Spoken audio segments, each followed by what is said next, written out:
Here are 3 things you probably didn't know about the IAFF Strategic Campaigns Division.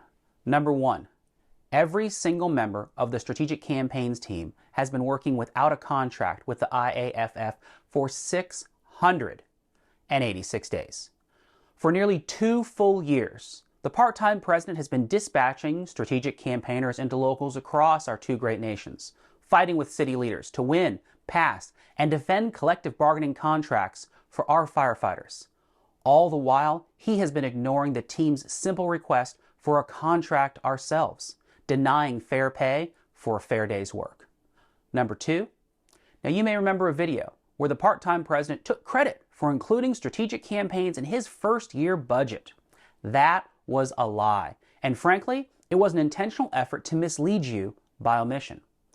The hard truth, the facts that he can't or won't admit to, is that it was his leadership team that intentionally and secretly tried to defund and kill strategic campaigns in his first few months in office.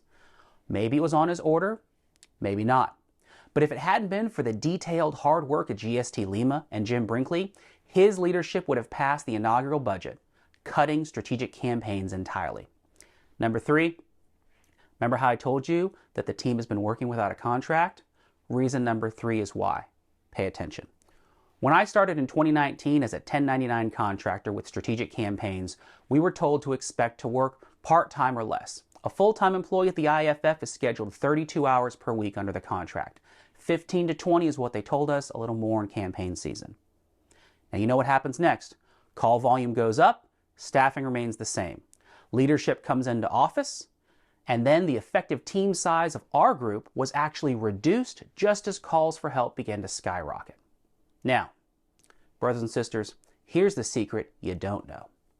During the transition team's review of all IAFF contractors, the legal team reviewed strategic campaigns' current workload, hours, working conditions, and they found it more likely than not that the current contracts constituted a possible violation of DC legislation and, more importantly, federal labor law. Specifically, in 2021, the Department of Labor ruled that workers cannot be categorized as 1099 independent contractors if they are only able to work by the permission of their employers.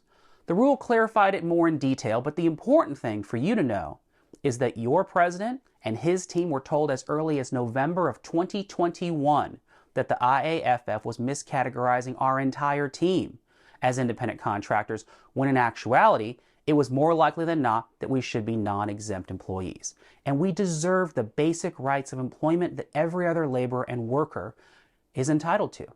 In no uncertain terms, the newly elected leadership was told by his attorneys that he handpicked that the IAFF was more likely than not breaking federal and local laws, including the FLSA, and he has done nothing to deal with that situation for 686 days.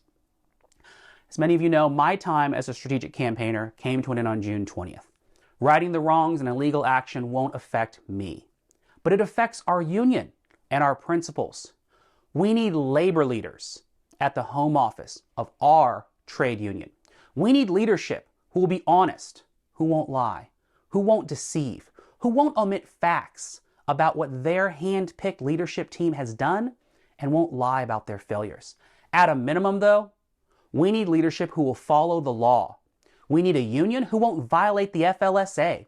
And we need a full-time union president who won't phone it in from Boston and allow hard-working, committed union members to work without a contract in knowing violation of federal labor laws for years.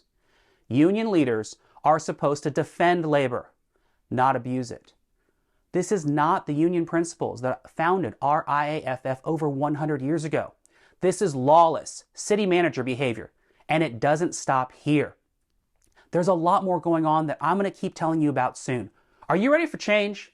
Are you ready to get involved in this campaign? Stand up. Visit my website, bradenframe.com.